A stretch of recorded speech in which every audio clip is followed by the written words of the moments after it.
talk about all of this, CNN political commentator Ben Ferguson is here, and Democratic strategist Adrienne Elrod joins us as well. She was a longtime Hillary Clinton campaign aide. Nice to have you both here. So Ben, good to have you. North Korea responds to all of this, the president's rhetoric, and here's what they say. They call it a load of nonsense, and they say that sound dialogue is not possible with such a guy bereft of reason, and only absolute force can work on him. Do you think that the president's tactic and he rolled the dice here with this language?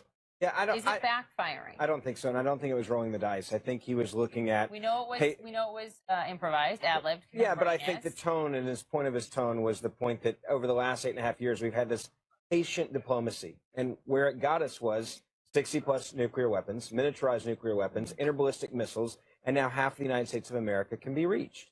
That obviously the patient, calm diplomacy of sanctions, of letting the world deal with this, and relying heavily on China to somehow rein them in, has been a complete failure. We even know that there's markings from the Chinese of now their nuclear program. What tells you this rhetoric is working? I guess that's what I'm trying to get at. I don't think it's going to be something that you're going to see out there every single day from the president, but I think he was basically having a reset that's very clear.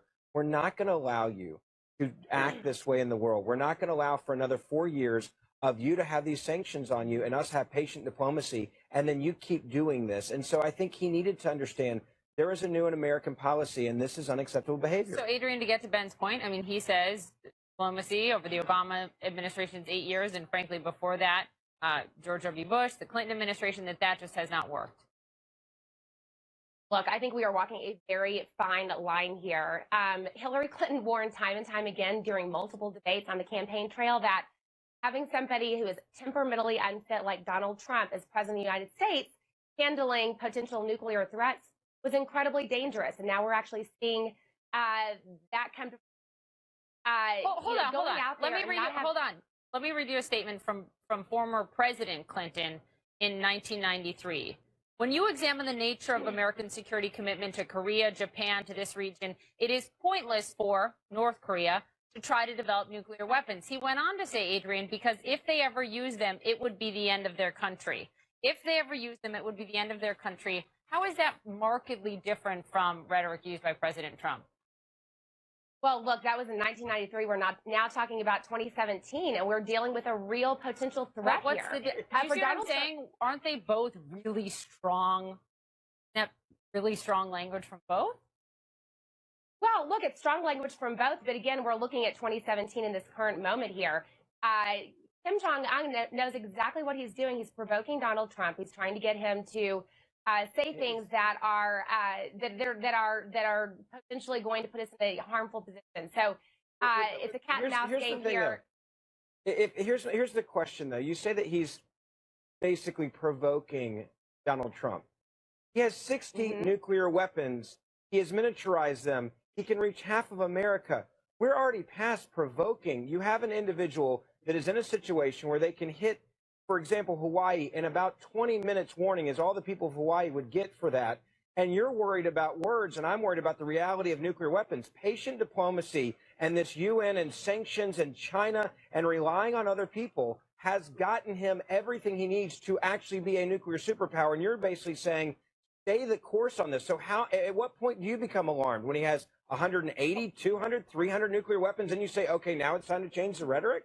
Hold that thought, you guys. We have to get some other news in here as well. I should just note to Ben's point, though, his capability, as far as CNN knows, has not been tested yet. We know they have the weapons. Capability to accurately, precisely aim hasn't been tested yet. We also have not heard from the president this morning yet on North Korea. He has ripped in, though, to Senate Majority Leader Mitch McConnell. Let's go to our senior Washington correspondent, Joe Johns, on that. He's talking, certainly taking out McConnell on health care. That's for sure an unusual public feud between the majority leader and the president of the United States over the so far unsuccessful efforts to repeal and replace the Affordable Care Act. Let's look at the tweet.